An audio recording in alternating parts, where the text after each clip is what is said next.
Hello guys, ഇന്നത്തെ recipe ഒരു rice ദോശയാണ്. നമുക്ക് വീട്ടിൽ ഈസി ആയിട്ട് ഉണ്ടാക്കാൻ പറ്റിയൊരു ദോശയാണ്. സാധാരണ വീട്ടിൽ ചോറൊക്കെ ബാക്കി ഉണ്ടാവും എല്ലാവർക്കും. അപ്പോൾ ആ ചോറും കൂടി യൂസ് ചെയ്തിട്ട് ഒരു ലെഫ്റ്റ് ഓവർ റെസിപ്പി ആയിട്ട് നമുക്കിത് ചെയ്തെടുക്കാൻ പറ്റിയ നല്ലൊരു ബ്രേക്ക്ഫാസ്റ്റ് റെസിപ്പിയും കൂടിയാണ്.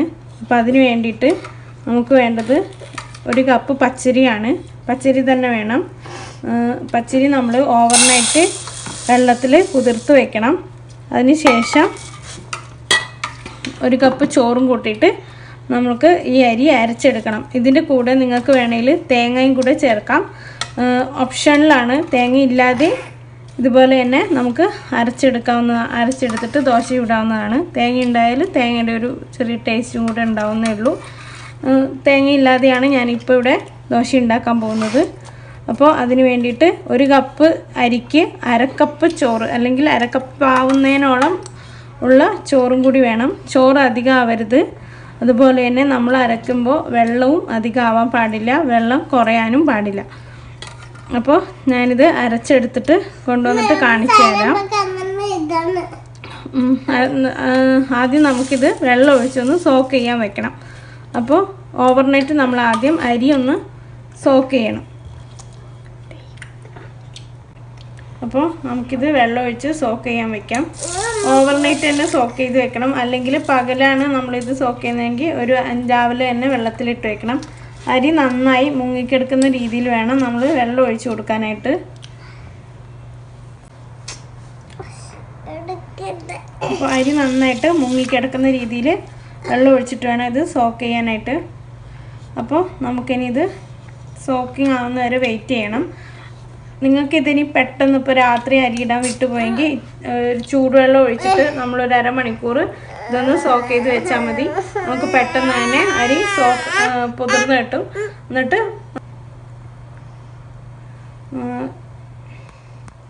അരി നന്നായി സോക്ക് ചെയ്തതിന് ശേഷം ആണ് നമ്മൾ പിറ്റേന്നതെടുത്ത് നന്നായി വാഷ് ചെയ്തിട്ടാണ് അരി അരക്കുന്നത്.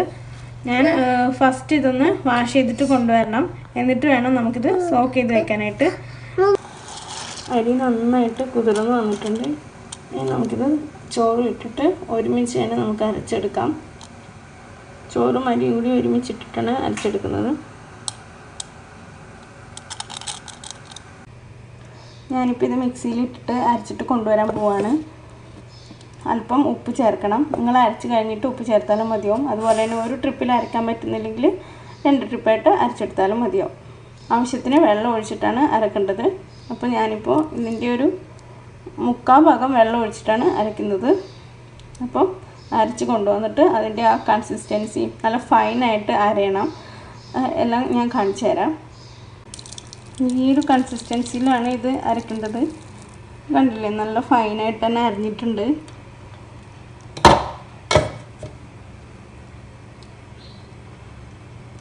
കണ്ടോ, ഒരു തരി പോലും ഇല്ല ഇതിനകത്ത്. എനിക്ക് കുറച്ചുകൂടി അരക്കാനുണ്ട്. അപ്പോൾ അതും കൂടി അരച്ച് ഞാൻ കൊണ്ടുവന്നിട്ട് ഇതെങ്ങനെ മിക്സ് ചെയ്യുന്നതെന്ന് കാണിച്ചു തരാം. ഇനി ഇതിൽ കുറച്ച് വെള്ളം ആഡ് ചെയ്യാണ്. ഈ മിക്സിയിൽ അരച്ച ആ മാവിൽ കൂട്ടിയിട്ടുള്ള വെള്ളമാണിത്. ഇനി നമുക്കിത് ഒന്ന് മിക്സ് ചെയ്ത് നോക്കാം. അധികം വെള്ളം ആവരുത്, അപ്പോൾ അത് കിട്ടത്തില്ല.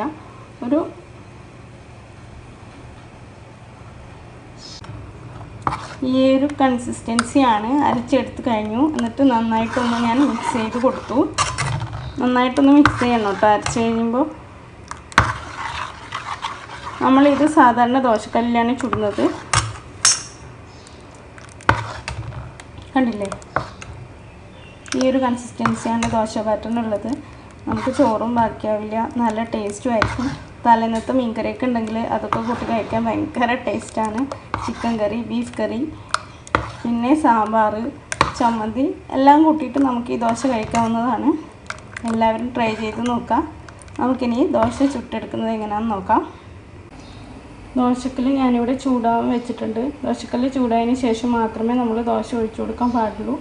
അതിന് ഒഴിച്ചു കൊടുക്കുന്നതിന് മുന്നേ നമ്മൾ എണ്ണ കുറച്ച് തടവി കൊടുക്കണം. ദോശ ബാറ്റർ ഒഴിച്ച് കഴിഞ്ഞതിന് ശേഷം ഇതൊന്ന് മൂടി വയ്ക്കാൻ വേണം.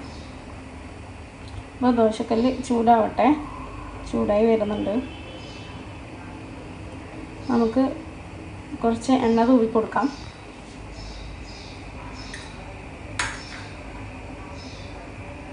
ഞാൻ സ്പൂൺ വെച്ചിട്ടാണ് എണ്ണ തടവാറുള്ളത്. നിങ്ങളെങ്ങനെയാണോ ചെയ്യാറ് അതുപോലെ ചെയ്തോളൂ. ഞാൻ സ്പാച്ചിലൊന്നും യൂസ് ചെയ്യാറില്ല. എനിക്ക് എന്താ ഇഷ്ടമുള്ളത്. പ്ലാസ്റ്റിക്കാണ് നമ്മളെ ഹെൽത്തിന് തീരെ നല്ലതല്ല. ദോശ ബാറ്റർ എടുക്കുമ്പോൾ നന്നായിട്ട് നമ്മളിതൊന്ന് ഇളക്കി കൊടുക്കണം. അതിന് ശേഷം മാത്രമേ ദോശ ബാറ്റർ എടുക്കാവുള്ളൂ. നന്നായി ഇളക്കി കൊടുത്തതിന് ശേഷം ദോശ ബാറ്റർ എടുക്കുക, ദോശക്കല്ലിൽ ഒഴിക്കുക.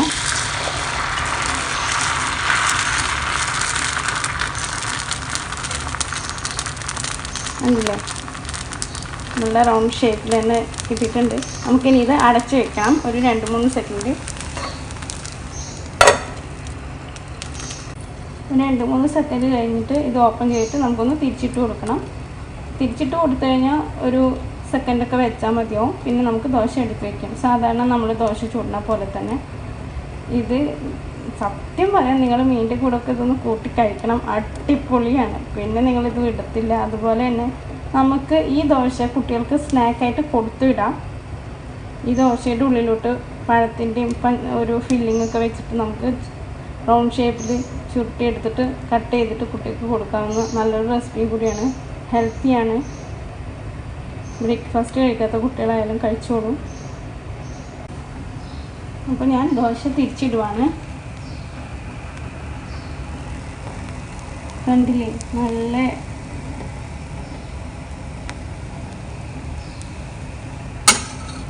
ഇതിൻ്റെ കൂടെ തേങ്ങ ഇട്ട് അരച്ച് കഴിഞ്ഞാൽ തേങ്ങയുടെ ആ ഒരു ടേസ്റ്റും നല്ല ടേസ്റ്റ് ആയിരിക്കും.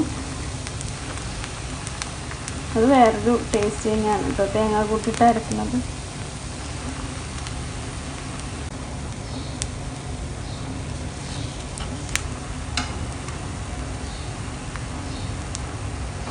അപ്പോൾ നമ്മുടെ അരിദോശ ഇവിടെ റെഡി ആയിട്ടുണ്ട്. നമുക്കിതിനി മാറ്റി വയ്ക്കാം. ഇനി അടുത്ത ദോശയുടെ ബാറ്റർ കൂടി ഒഴിച്ച് കൊടുക്കാം.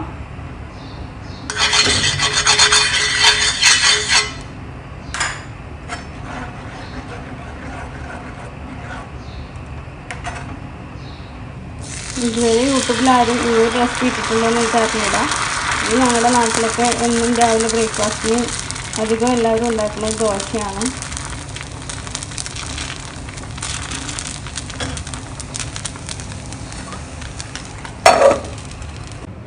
നമ്മുടെ ദോശ ഞാനിവിടെ എടുത്തുകൊണ്ട് വന്നിട്ടുണ്ട്. കണ്ടോ, നമുക്കിനി ഇതൊന്ന്, ഞാനിപ്പോൾ സാമ്പാർ കൂട്ടിയിട്ടാണ് കഴിക്കുന്നത്. നമുക്ക് സാമ്പാർ കൂടി ഒഴിച്ചിട്ട് ഡെക്കറേറ്റ് ചെയ്യാം. ഇത് നമ്മുടെ വീണ ചേച്ചിയുടെ ഈസി സാമ്പാറാണ്. സാമ്പാർ കൂട്ടി കഴിക്കാനും നല്ല ടേസ്റ്റാണ് കേട്ടോ. സത്യം പറയാം, നിങ്ങളിത് ഉണ്ടാക്കിയിട്ടുണ്ടെങ്കിൽ ഈ ഒരു കറിയൊക്കെ വെച്ച് കൂട്ടുകയാണെങ്കിൽ നിങ്ങളിത് ഉണ്ടാക്കാൻ ശ്രമിക്കും. പിന്നെ എളുപ്പമാണ് ഉണ്ടാക്കാൻ.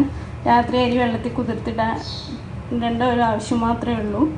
പിന്നെ ചോറ് ബാക്കിയുണ്ടെങ്കിൽ, ചോറ് എന്തായാലും നമുക്ക് വേണം. ചോറുണ്ടെങ്കിൽ നമുക്ക് ഈ ഒരു ദോശ ഉണ്ടാക്കാവുന്നതാണ്. ഞാൻ അധികം ഇത് തന്നെയാണ് ഉണ്ടാക്കാറുള്ളത്. അതുകൊണ്ട് എനിക്ക് ചോറ് അധികം ബാക്കി വരിക, അത് കളയേണ്ട ഒരു ആവശ്യമൊന്നും ഇതുവരെ ഉണ്ടായിട്ടില്ല.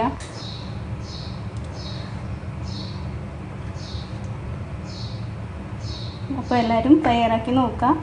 ഇഷ്ടമായ ലൈക്ക് ചെയ്യുക, ഷെയർ ചെയ്യുക, സബ്സ്ക്രൈബ് ചെയ്യുക. Thank you so much for watching. നമുക്ക് എല്ലാ ദോശയും ഇതുപോലെ ചുട്ടെടുക്കാം.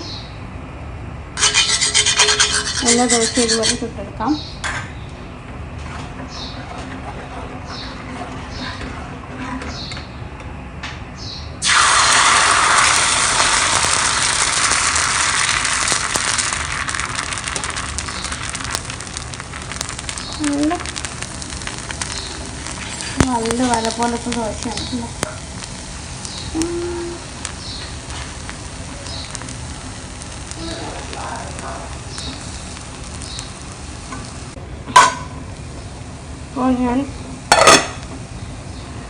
അപ്പോൾ ഞാൻ എല്ലാം ഇതുപോലെ ചുട്ടെടുക്കാൻ പോവാണ്.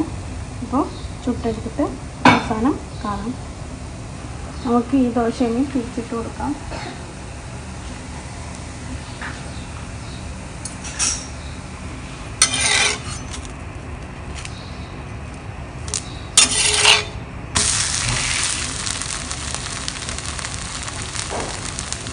ഞാനപ്പോൾ ദോശയൊക്കെ ചുട്ടെടുത്തിട്ടുണ്ട്.